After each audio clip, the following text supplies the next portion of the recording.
우리 옆에 분을 한번 축복합시다. 당신은 주님의 보석입니다.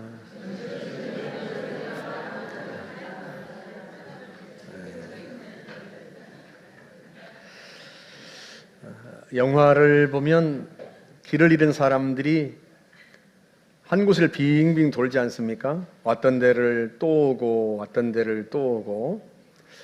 실제로도 그런지 궁금한 사람들이 있었던 모양이에요.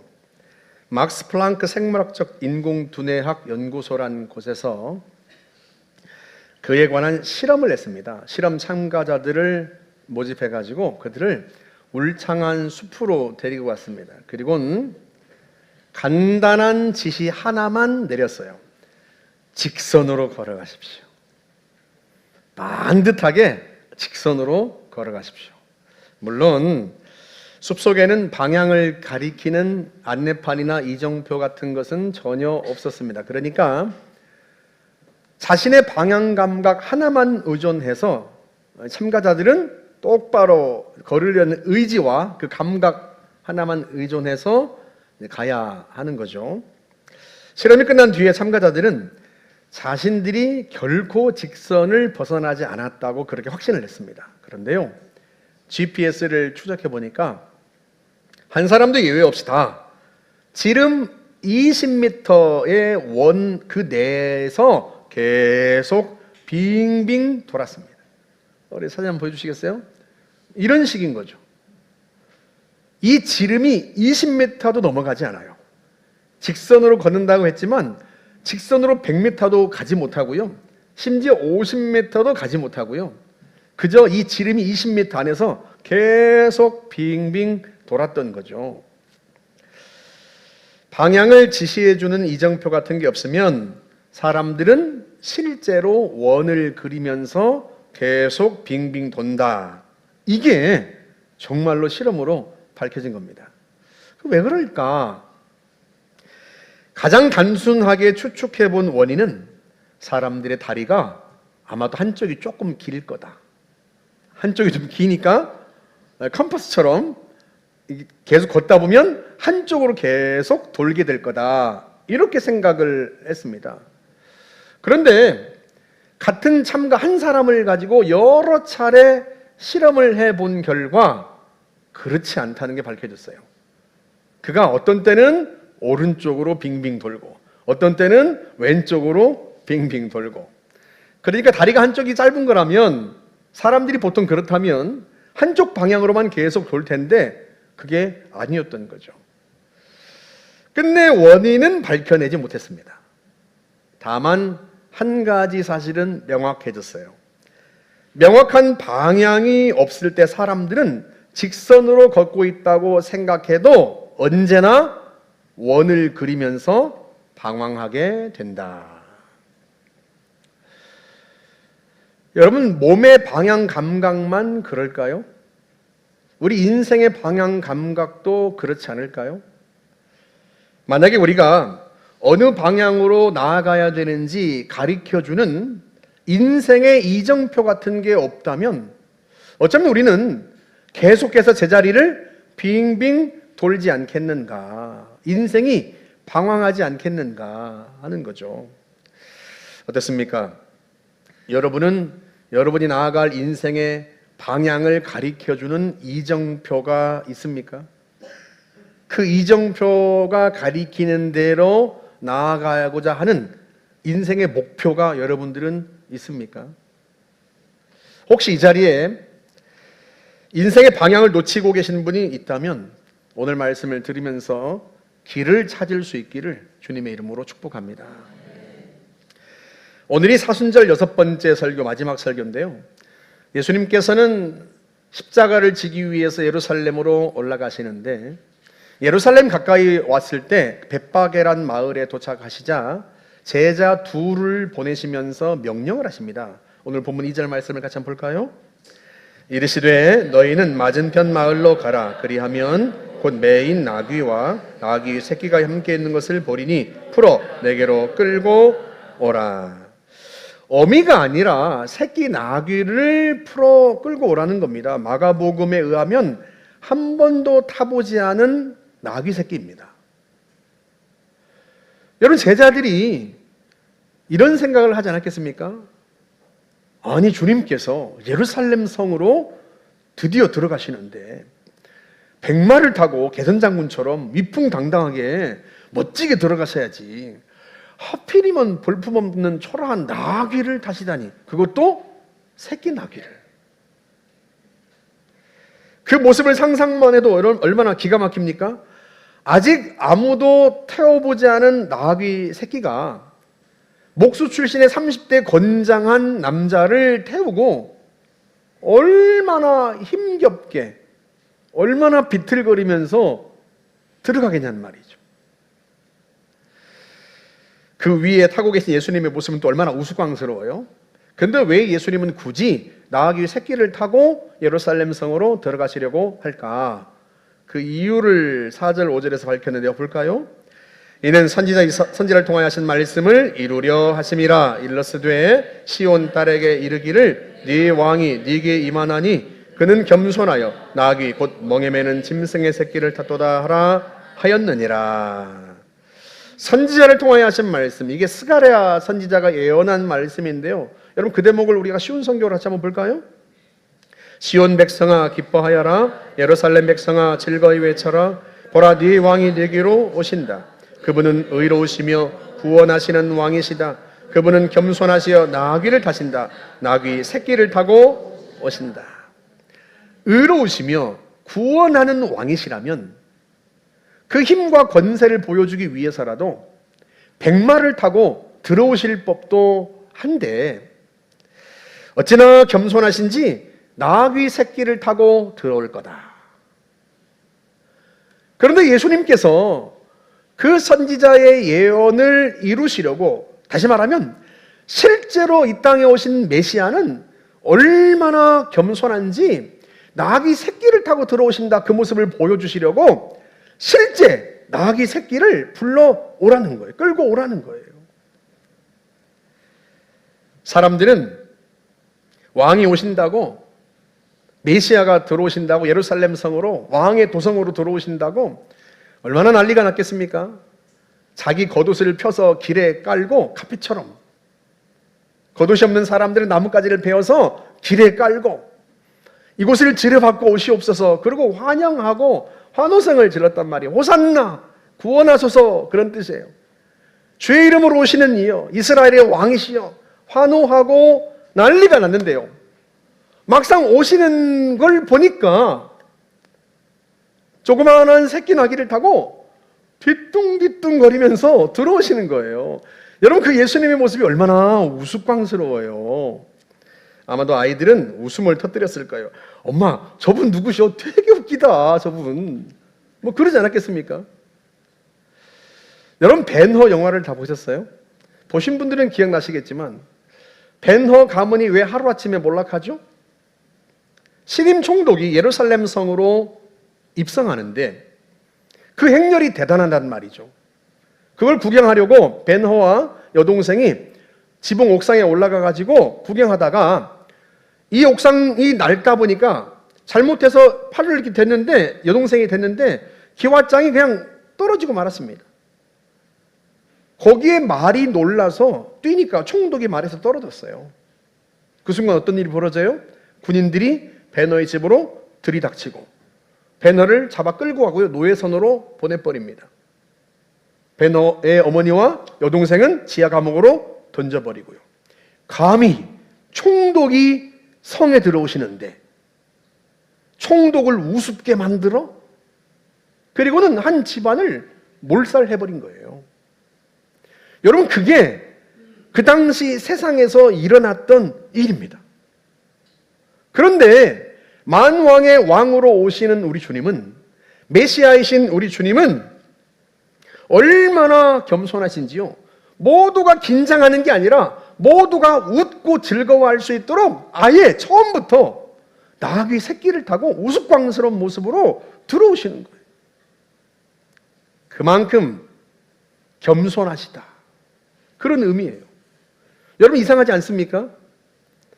제자들에게 당신이 메시아인 걸 아무에게도 말하지 말라고 그렇게 경고하셨던 주님이신데 지금은 자신이 얼마나 겸손한지 일부러 보여주시려고, 일부러 드러내시려고 그 나귀 새끼를 타고 우스꽝스러운 모습으로 들어오시는 거예요.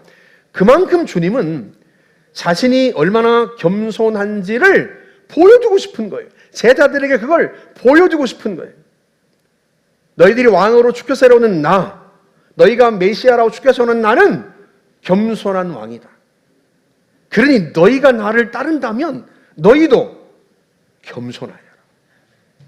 그걸 제자들과 사람들에게 일부러 보여주시려고 그 스가랴의 예언을 성취하시는 거죠.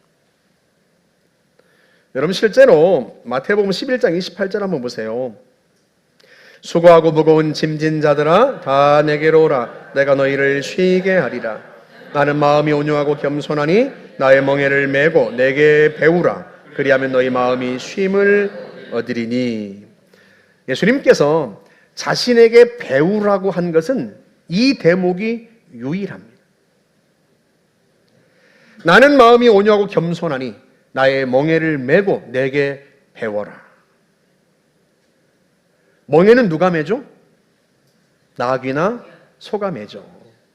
여러분, 혹시 멍에 맨 소가 화를 낸 거 보신 적 있으세요? 시골에 사셨던 분들, 멍에 맨 소가 화내는 거 보신 적 있어요? 저는 시골에서 살았지만요, 한 번도 본 적이 없어요. 일단 소에게 멍에를 지우면 짐을 얼마나 싣든 그것과 상관없이요, 소는 말 없이 묵묵히 갑니다. 실제로 성부 하나님께서 주님께 십자가의 멍에를 메우셨지만 주님은 말 없이 그 십자가를 지고 고난의 길을 가십니다. 그런 주님께 와서 그 온유와 겸손을 배우라는 거예요. 제자들에게 배우라고 말씀하십니다. 왜 그래요? 왜 주님의 그 겸손과 온유를 배워야 돼요? 겸손하지 않으면 하나님이 쓰실 수가 없어요. 온유하지 않으면 하나님이 그를 쓰실 수가 없어요. 한번 생각해 보세요. 멍에를 메우고 짐을 부렸는데 그럴 때마다 그 소가 성질을 내고 뒷발질을 하고 뛴다고 생각해 보세요. 주인이 그 소를 어떻게 써먹겠습니까? 하나님이 우리에게 사명을 주실 때마다 하나님 너무 힘들어요. 못하겠어요. 왜 나한테 이런 일을 시키세요? 매번 그런다면 하나님이 그를 어떻게 쓰시겠어요? 그러니 하나님이 너희에게 멍에를 메우시고 짐을 부리시면 어떻게 해야 돼요? 겸손하고 온유한 사람은 그 길을 잘 갈 수 있단 말이에요. 그래서 주님이 배우라고 말씀하십니다. 여러분은 어때요? 여러분은 온유하십니까? 여러분 겸손하세요? 하나님이 흔쾌히 이 일을 맡길 만한 분이십니까, 여러분은? 지금 주님이 그 말씀을 하고 계신 거잖아요.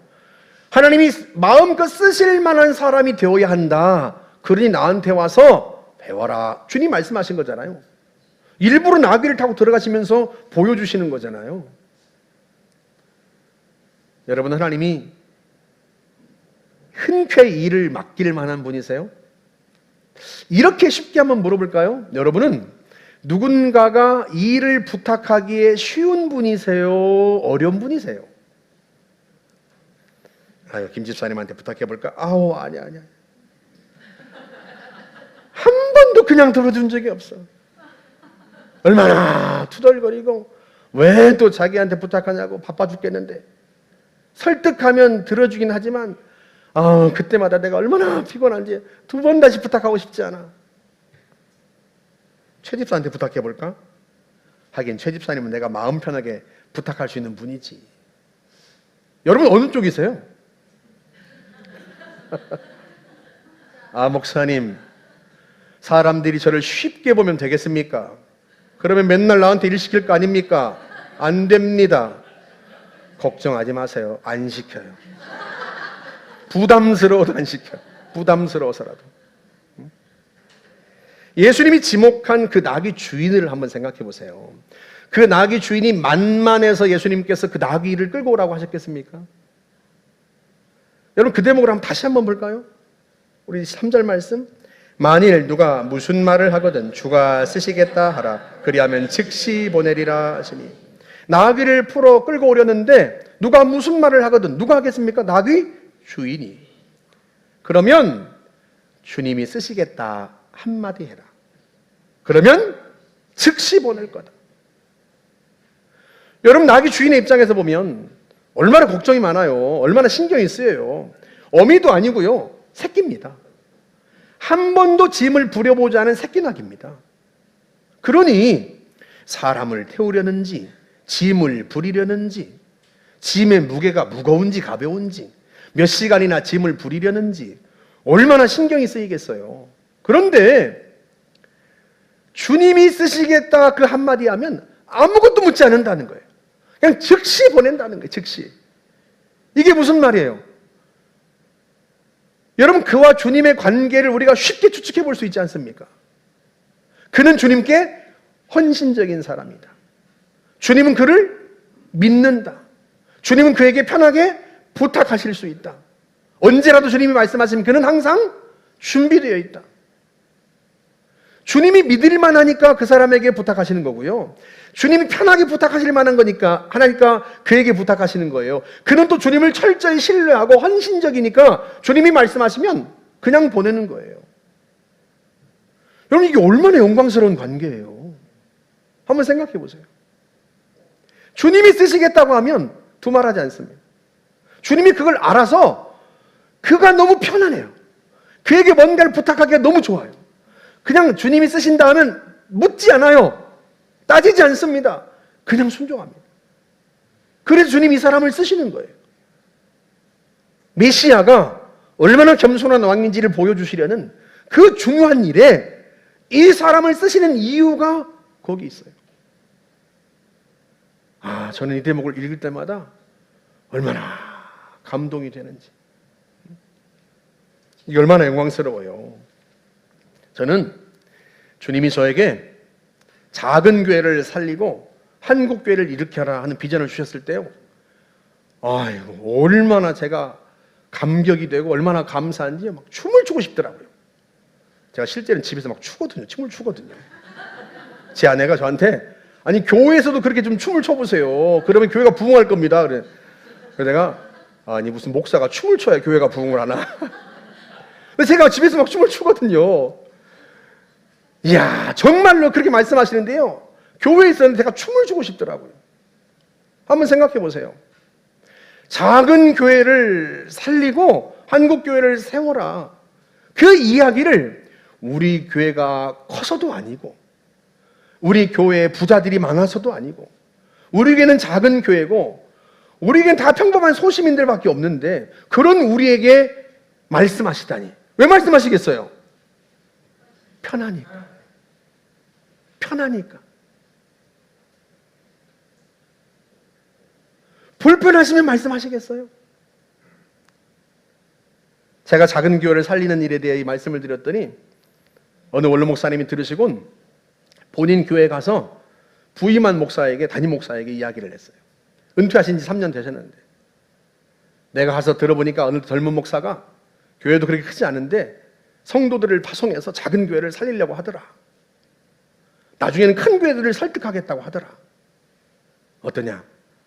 우리 교회부터 한번 해보면 어떠느냐?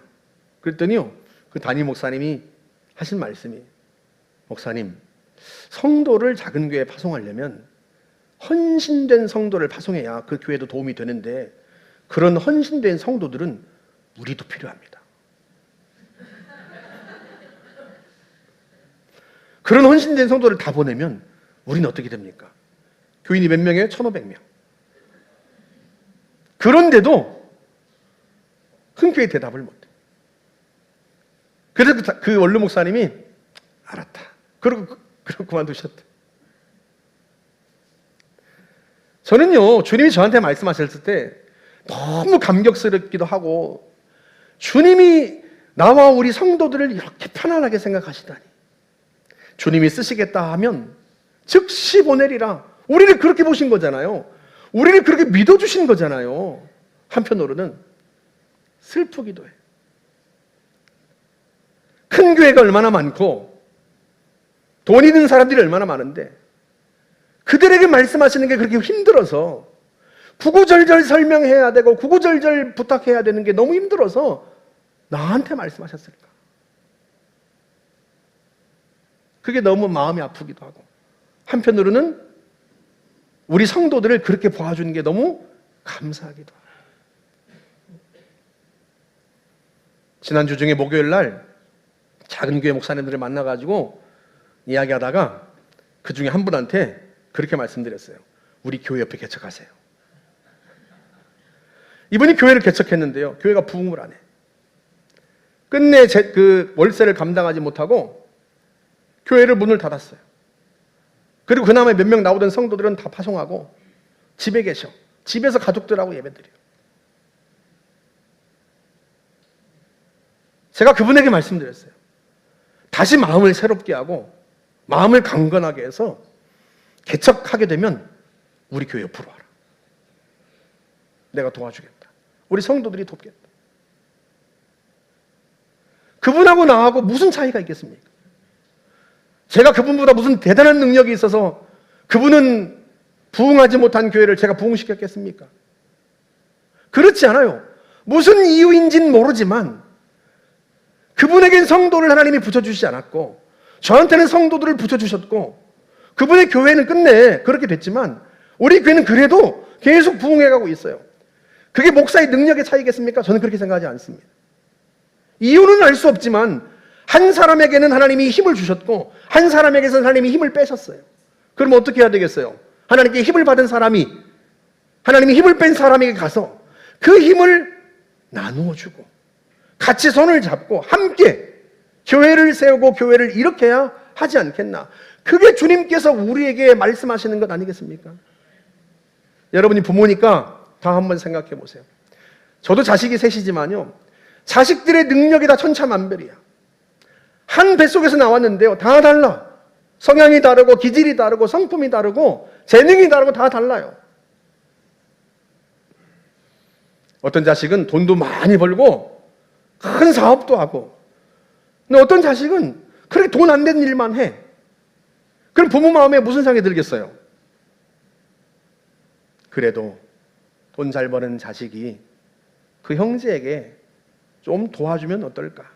물론 늘 도와주다시피 하면 의존할 수도 있으니까 꼭 그렇지 않게 하더라도 자녀들 등록금도 좀 대주고 필요할 때 공돈이 생겼다고 나는 노나 쓰자고 그렇게 말하면서 좀 주기도 하고, 어려운 걸 알면 빌려준다고 말하지 말고 갑자기 어디서 돈벼락이 떨어져가지고 왜 나한테만 돈을 주시는지 몰라. 이게 뭐 내 능력이겠어? 가족들하고 노나 먹어야지. 그러고 나눠주면 부모가 그게 얼마나 보기 좋겠어요. 부모가요, 자식에게 야, 네 동생 좀 도와주라 그렇게 말하는 게 그게 그렇게 싫어. 마음은 굴뚝 같은데 말하고 싶지 않아. 왜? 말하는 순간 그 잘 사는 자식이 인색하다는 게 드러나는 것 같아서. 그게 그렇게 싫어요. 그게. 알아서 해주면 얼마나 좋아. 하나님이 교회들을 보시면서도 그러지 않겠습니까? 제가 그분보다 무슨 대단한 능력이 있어서 어떤 분이 그러더라고요. 목사님은 아내를 잘 만나신 것 같다고. 아내를 잘못 만나신 것 같다고. 그 아내를 다른 사람 줄 수도 있었는데 그럼 내가 뭐가 잘났다고 저한테 주겠습니까? 생각해 보세요. 좋은 성도들을 다른 분들한 다른 교회도 보낼 수 있는데 제가 뭐가 잘나고 뭐 어디가 이쁘다고 주님이 저한테 붙여주시겠냔 말이에요. 힘이 있으면 힘이 없는 사람 도와서 함께 같이 힘내는 세상, 그런 교회 만들려고 주님이 주시지 않겠는가. 그러니 그런 부탁을 우리 교회에 하신 게, 여러분 이게 얼마나 영광스러운 일이에요. 주님이 내가 얼마나 편안했으면, 하나님 우리 교회 성도들을 얼마나 편하게 생각하셨으면 너희가 좀 해라 하고 말씀하셨을까. 그게 은혜고 그게 축복이에요. 예수님이 자기 모습이 우스꽝스러울 걸, 그렇게 보일 걸 알면서도 나귀 새끼를 타고 들어오시는 이유가 거기 있어요. 얘들아, 세상의 지도자들은 다 사람들을 위해 군림하려고 한다. 이들도 나에게 그걸 바랄 거다. 로마 권력을 다 깨뜨려버리고 그들을 발로 밟으라고 그렇게 기대할 거다. 그러나 하나님이 보내신 메시아, 나는 겸손한 왕이다. 나는 온유한 왕이다. 사람들을 살리고 세우고, 나는 누구를 부리려고 온 게 아니다. 누구 위에 군림하려고 온 게 아니다.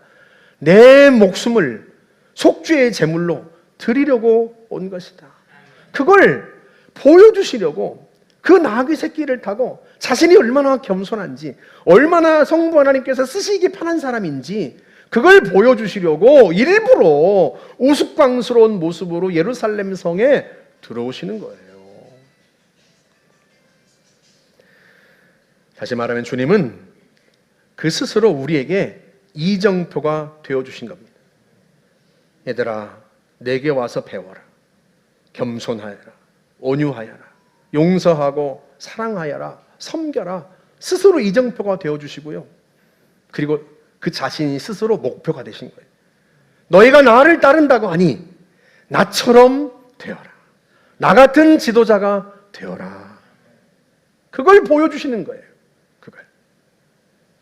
스스로 이정표가 되시고 스스로 목표가 되시고. 물론 우리가 주님처럼 된다는 것이 결코 쉬운 일이 아니고 그게 불가능한 것처럼 보이기도 하죠. 그러나 여러분, 주님처럼 된다는 게 불가능하다고 해서 우리가 지레 겁먹고 포기하겠습니까? 여러분, 바울을 보세요. 바울이 얼마나 다혈질입니까? 예수 믿는 사람들을 박해하는데 앞장섰던 인물이고요. 얼마나 다혈질인지 남의 나라에서 가서까지 예수 믿는 사람들을 체포하겠다고 갔던 사람이고요. 스데반을 죽이는데 앞장섰던 인물입니다. 그런데요, 그런 바울이었는데요, 예수 믿고 나서도요, 그 다혈질이 쉽게 누그러지지가 않았어요. 사실은 우리 사도행전 15장으로 가볼까요? 37절. 바나바는 마가라는 요한도 데리고 가고자 하나 바울은 밤빌리아에서 자기들을 떠나 함께 일하러 가지 아니한 자를 데리고 가는 것이 옳지 않다 하여 서로 심히 다투어 피차 갈라사니. 바나바는 바울에게 은인과 같은 존재입니다. 스승 같은 존재. 그런 스승 같은 존재하고 대판 싸웁니다. 마가 같은 녀석하고는 두 번 다시 전도여행 갈 수 없다는 거예요. 바나바는 그래도 마가에게 한 번 더 기회를 주자 했는데 바울은요 못 참는 거예요. 그런 녀석하고는 두 번 다시 일 같이 못합니다. 그리고는요 자기 스승 같은 은인 같은 바나바와 대판 싸우고요 결별합니다. 그만큼 다혈질이에요. 그만큼 불같아요. 그런 그가 나중에 어떻게 변해요? 우리 로마서 12장 18절 볼까요? 여러분 쪽에서 할 수 있는 대로 모든 사람과 더불어 화평하게 지내십시오. 상대방은 어쩔지 몰라도 너희는 할 수 있는 대로 모든 사람과 화목하게 지내라. 예전에는 절대 양보 못한다면서 스승 같은 바나바와도 대판 싸운 사람이었는데요, 어느새 그가 변화되어서 할 수만 있는 대로 화목하게 지내라 권면합니다. 이게요 그냥 빈말이 아니에요. 우리 갈라디아서 5장 22절도 한번 볼까요? 오직 성령의 열매는 사랑과 희락과 화평과 오래 참음과 자비와 양선과 충성과 온유와 절제니. 성령의 열매, 그러니까 성령이 우리 안에서 일하신 결과로 나타나는 것들. 그런데 이게 다 성품인데요, 서신서들을 읽다 보면 이 성품이 실제로 바울에게서 나타나는 것을 볼 수 있어요. 그러니까 바울이 성령이 우리 속에서 일하시는 결과 나타나는 우리의 성품들을 단순히 지식적으로 알고 있는 게 아니라 실제 그것이 자기의 내면 속에서 일어나는 변화들이었던 거예요. 그가 어느새 사랑 많은 사람이 되고 오래 참을 줄 아는 사람이 되고 온유한 사람이 되고 화평한 사람이 되어간 거예요. 누구보다 다혈질인 사람이 어떻게 그렇게 변화되었을까? 그 비결이 에베소 교회에 보낸 편지 속에 등장합니다. 에베소교회 4장 13절 말씀 볼까요?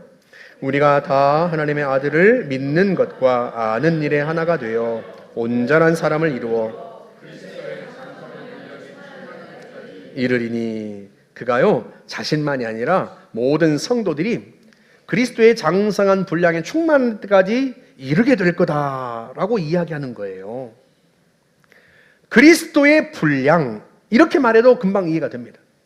그런데 거기다가 장성한 분량이라고 덧붙이고요, 그것도 모자라서 그리스도의 장성한 분량이 충만한데 라고 또 덧붙입니다. 그러니까 바울은요 정말로 예수님을 완전히 닮고 싶은 거예요. 정말 예수님 같은 사람 되고 싶은 거예요. 조금도 예수님에게서 모자라지 않은 사람이 되고 싶었던 거예요. 그러니까 그 말들이 그렇게 튀어나오는 거예요. 그리스도의 장성한 분량이 충만한 데까지. 쉬운 성경으로 번역하면 그리스도를 온전히 닮은 사람, 그게 그의 목표였던 거예요. 예수님의 겸손, 예수님의 용서, 예수님의 사랑, 예수님의 용납, 그 하나하나가 자기에게 이정표가 되었어요. 스승과도 싸우는 자신이었는데 이정표신 예수님을 보니까 십자가 위에서까지도 아버지 저들의 죄를 용서해 주십시오 하고 용서를 선포하고, 그 십자가 위에서까지도 강도를 구원하시고 용납하시고 받아들이세요. 그 주님이 주님을 이정표로 삼고 살아가다 보니까 어느새 자기도 모르는 사이에 자신도 그 이정표를 따라 걷다 보니까 은혜를 구하고 기도하고 힘쓰고 하다 보니까 그렇게 점차 변화되고 변화된 거예요. 그래서 성도들에게도 이야기하는 거예요. 우리가 다 진짜 예수 닮은 온전한 그리스도인 될 거다. 그 길을 함께 가자. 제가 예전에 성도들에게 도봉동에 있을 땐 자주 이렇게 말씀드렸어요. 우리는 성자가 되어야 합니다. 성자가 될 수 있습니다. 그랬더니요, 그 말씀을 들을 때마다 성도들의 표정이 안 좋아. 얘기할 때마다 표정이 안 좋으시니까 제가 얘기를 안 했어, 그다음부터. 근데 듣고 보니까 그럴 법도 해. 왜냐하면 목사님, 제가 성자가 되다니요, 맨날 집에 들어가면 애들하고 싸우기만 합니까? 애들이 저한테 마귀 할멈이라고 하는데요, 아이고, 애들만 그러는 게 아니에요. 남편도 저한테 마귀 할멈이라고 해요. 아니, 어떻게 마귀 할멈이라고 해요? 제가요 싸울 때 던지거든요. 내가 남편하고 싸우면 냄비 뚜껑 던지고 냄비 던지고 죽여라 살려라 싸우는데 무슨 성자가 되겠습니까? 제가 부목사 때 아는 분은요, TV를 던졌더라고, 남편한테. 평면 TV가 아니라 제가 30대 때니까 브라운관 TV 이렇게 튀어나온 거, 비디오 한 세트로 있는 옛날 그 TV, 그거를 그분이 얘기하시는 게 아니고 그 아들이 증언을 했습니다. 목사님, 우리 엄마는요 TV도 던져요. 얼마나 힘이 센지요, TV를 불끈 들어가지고 그냥 남편한테. 와, 얼마나 분이 솟구쳤으면 세상에. 그 남편이 목사거든요.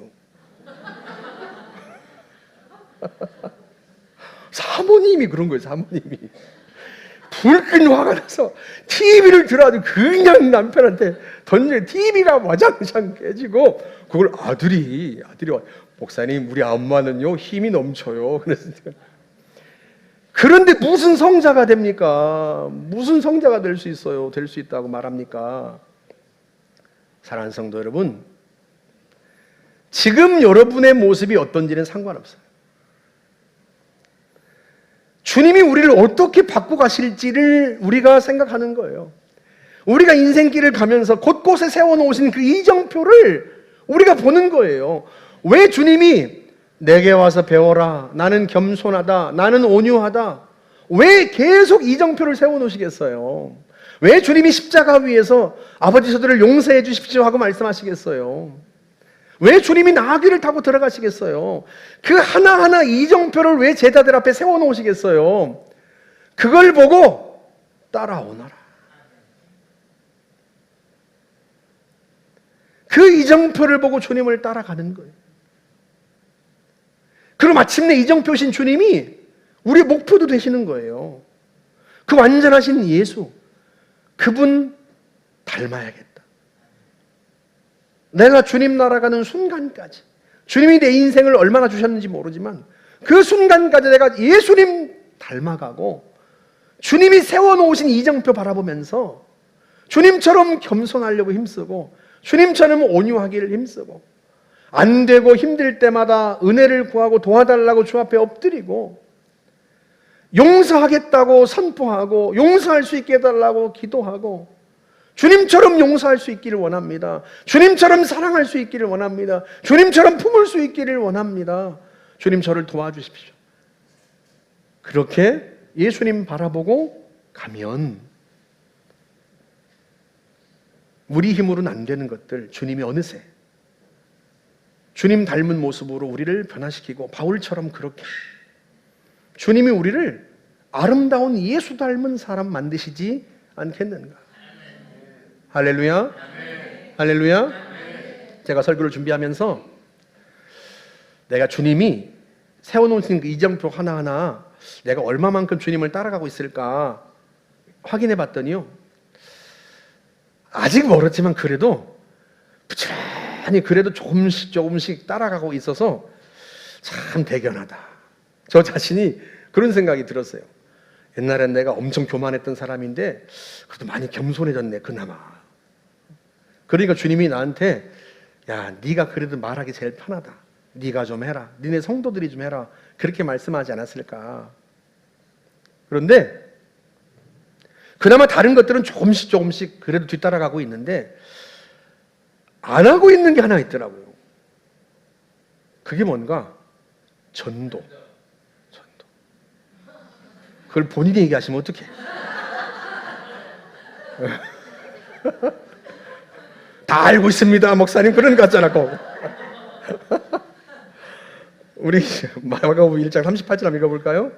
이르시되 우리가 다른 가까운 마을들로 가자. 거기서도 전도하리니 내가 이를 위하여 왔노라 하시고, 주님은 전도하기 위해서 오셨다고 말씀하시고 계속해서 하나님 나라 복음을 전파하셨는데 제가 보니까요, 설교 준비하느라 바쁘다, 성경 공부 준비하느라 바쁘다, 신방하느라 바쁘다, 전도를 안 하고 있어요. 제가 금요일날 설교 있는 날에는 월요일날 나와서 설교 준비를 하거든요. 주일 설교는 화요일날 준비를 하고, 전도하는 날이잖아요. 화요일날 주일 설교를 준비해놓고, 수요일날은 성경 공부 준비해야죠. 목요일날은 작은 교회 모임에 가서 거기에서 그분들을 돕고 섬기고 있죠. 금요일날 와가지고 이제 설교 다시 다듬고 마무리하고 해야 되죠. 제자 훈련도 준비하죠. 막 바쁜 거예요. 그러다 보니까 전도는 제 아내와 전도팀에게 맡겨두고 저는 안 하고 있는 거예요. 전혀. 나중에 제가 은퇴하면 또는 제가 주님 앞에 갔을 때 주님이 너는 뭐 하다 왔느냐 물어보시면 제가요 설교하느라고 바빴습니다 이렇게 말씀드리면 주님 뭐라고 대답하실까? 야, 뭔 설교를 얼마나 대단하게 하느라고 전도를 그렇게 안 하고 그냥 왔어. 주님이 이러시지 않을까? 왜? 주님도 전도하러 오셨다고 말하고 그렇게 바쁘신 주님도 식사할 겨를조차 없다고 말씀하셨는데 그런 주님도 다른 가까운 데로 마을로 가자. 내가 거기서도 전도하려고 한다 말씀하셨는데 나는 뭐가 그렇게 바쁘다고. 그래서 왜 안 되겠다. 이게 주님 앞에 가면 크게 혼나겠다 싶어가지고 제가 이번 주부터는 전도팀 따라서 전도로 하러 나가려고 그래요. 네, 저는 기다리신 것처럼 그렇게 얘기를 하세요. 사람 무한하게. 아니 박수 칠 일이 아니라 같이 가겠습니다 그래야지. 내보냅시다 내보내.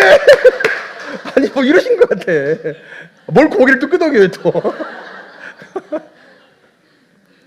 제가 이런 생각도 했어요. 기왕에 전도하려면 숨 쉬듯이 밥 먹듯이 잠자듯이 해야 되지 않겠나. 숨 쉬듯이 자연스럽고 밥 먹듯이 신나게 잠자듯이 편안하게 그렇게 전도해야지. 무슨 도살장에 끌려나가는 소처럼 억지로 나가면 되겠나. 그래서 제가 우리 전도대원들한테 열심히 배우고 진짜 숨 쉬듯이 밥 먹듯이 신나게 잠자듯이 편안하게 전도해야 되겠다. 내가 훈련받아야 되겠다. 내가 그런 생각을 했습니다. 저와 함께 전도합시다. 여러분이나 나 이제 다시 출발선에 서서 저도 여러분도 같이 출발하는 입장이니까 같이. 사랑하는 성도 여러분, 예수님처럼 우리가 겸손합시다. 예수님처럼 온유하고, 예수님처럼 용납하고, 예수님처럼 용서하고, 예수님처럼 사랑하고, 예수님처럼 전도합시다. 비록 더딘 발걸음이지만 그 이정표 놓치지 않고 주님이 가리키시는 명확한 그 방향을 향하여서 우리가 한 걸음 한 걸음 걷다 보면 마침내 우리의 진정한 목표이신 온전하신 그리스도, 그분의 장성한 분량에 충만한 데까지 이르지 않겠나. 이룰 수 있으니까 주님이 말씀하시고, 주님께 도달할 수 있으니까 따라오라고 말씀하시고, 우리가 그렇게 될 수 있으니까 주님 우리에게 하나하나 군데군데 이정표를 세워놓지 않으셨겠어요? 우리가 평생 주님 닮아갑시다. 예수님처럼 됩시다. 저와 여러분들이 마침내 주님의 나라에 이르렀을 때 주님께서 달려나와서 야, 훌륭했다. 아들아, 딸아, 정말 잘했다. 너 내가 보기에도 나 똑 닮았어. 훌륭했어. 그렇게 칭찬해 주시면 얼마나 감격스러울까요? 저와 여러분들이 그 순간을 다 맞이할 수 있기를 주님의 이름으로 축복합니다. 우리 같이 한번 찬양하고 함께 기도합시다. 예수 닮기를 내가 원하네. 정말 그 마음 담아서 우리가 함께 찬양하고 주님 앞에 함께 기도하겠습니다.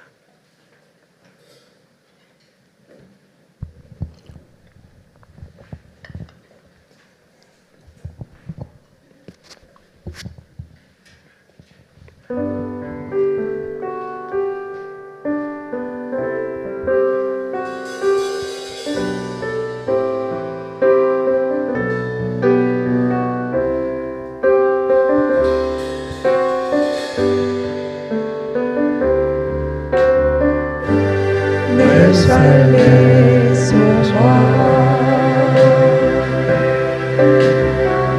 내가 바라는 한분 예수 닮기를 내가 원하네. 한없는 사랑 풍성한 은혜 예수 닮기를 내가 원하네.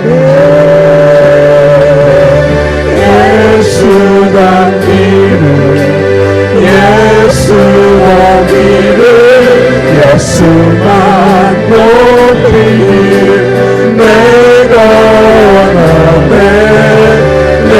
평생 소원 예수 닮기를 예수만 닮기를 내가 원하네.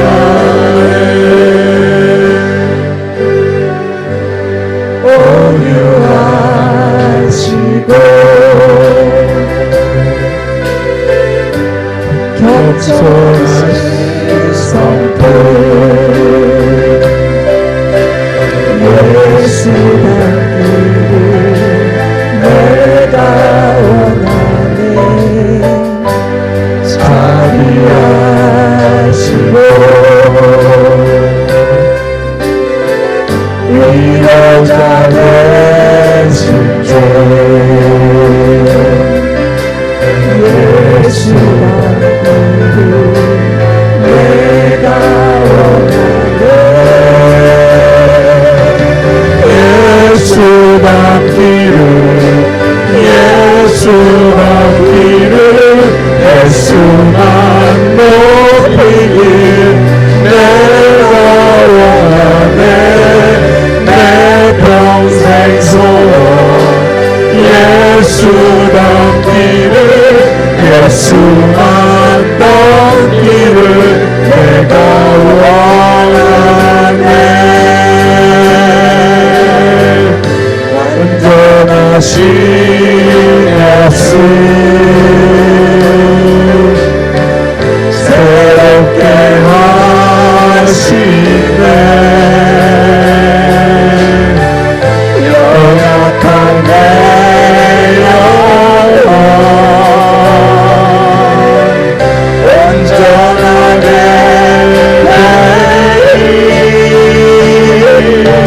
예수 닮기를 예수 보기를 예수만 높이길 내가 원하네 내 평생 소원 예수 닮기를 예수만 닮기를 내가 원하네.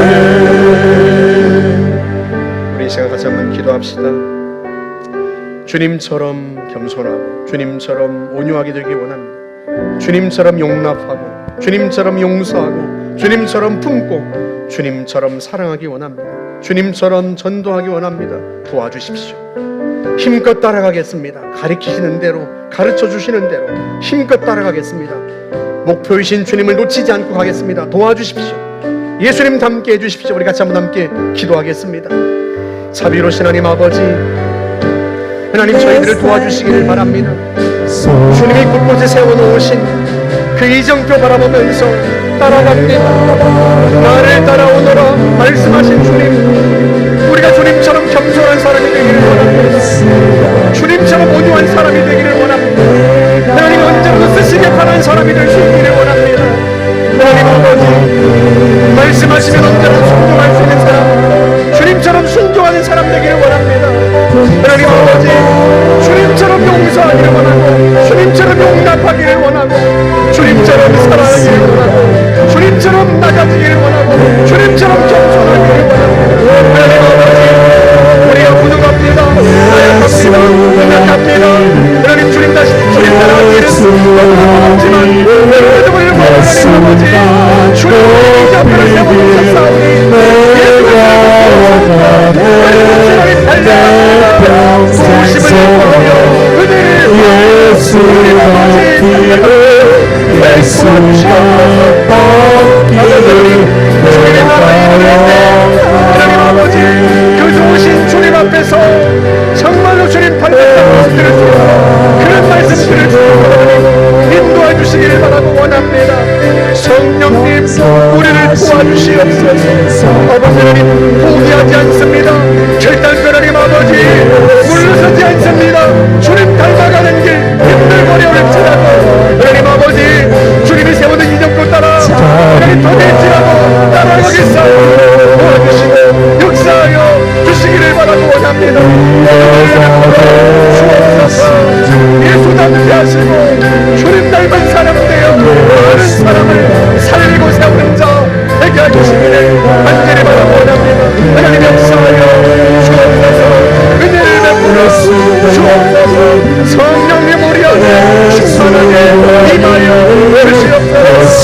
역사하여 주옵소서. 오실 줄 확신합니다. 감사합니다. 우리 한 번만 더 기도합시다. 우리 자녀들을 위해서 기도합시다. 우리의 자녀들이 예수 닮은 사람 되게 해주십시오. 정말로 이 시대에 겸손한 지도자, 온유한 지도자, 사랑 많은 지도자, 용납할 수 있는 지도자, 용서할 수 있는 지도자, 섬길 수 있는 지도자가 필요한 시기입니다. 그곳이 학교이든 직장이든 관공서이든 어디든 예수 닮은 제자가 필요한 그런 리더가 필요한 시대입니다. 우리 아이들이 예수님 닮아가게 해주십시오.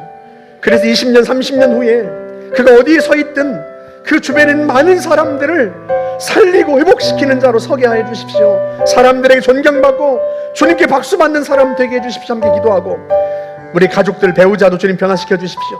우리에게 남은 인생의 시간이 얼마 있지 모르지만 부지런히 예수님 닮아가도록 도와주십시오. 우리가 힘쓰겠습니다. 우리 가족들을 도와주십시오. 우리 같이 한번 주님 앞에 함께 자녀들을 위해서, 배우자를 위해서 기도하겠습니다. 하나님 아버지, 우리 아이들을 붙잡아 주시기를 바랍니다. 예수 닮은 지도자가 될 수 있기를 원합니다. 주님처럼 섬기는 자가 될 수 있기를 바랍니다. 하나님 아버지,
따라가겠습니다.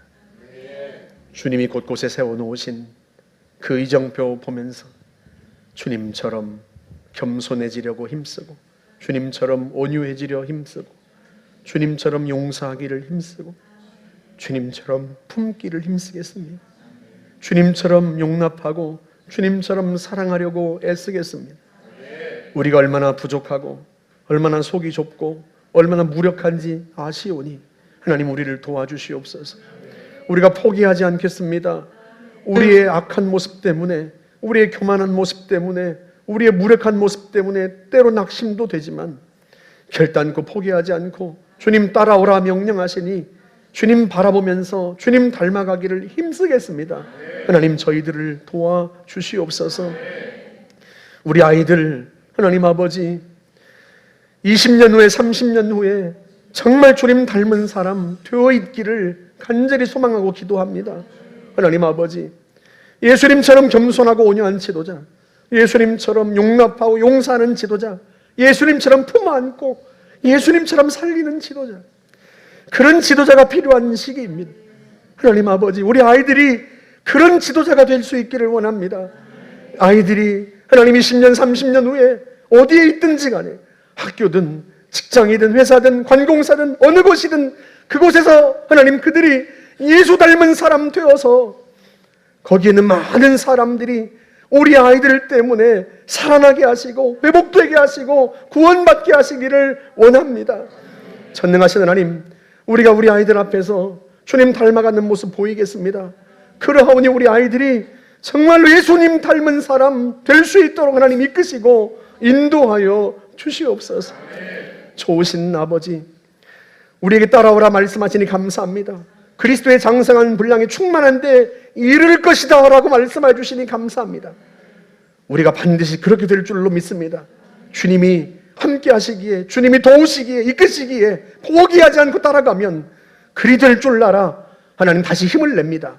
성령님, 우리를 통해서 영광 받으시고 우리를 통하여 하나님의 살아계심을 드러내시고 하나님이 얼마나 좋으신 분인지, 얼마나 사랑 많으신 분인지 온 세상이 우리를 통하여 보게 하여 주옵소서. 감사드리며 예수님의 이름으로 기도하옵나이다. 아멘.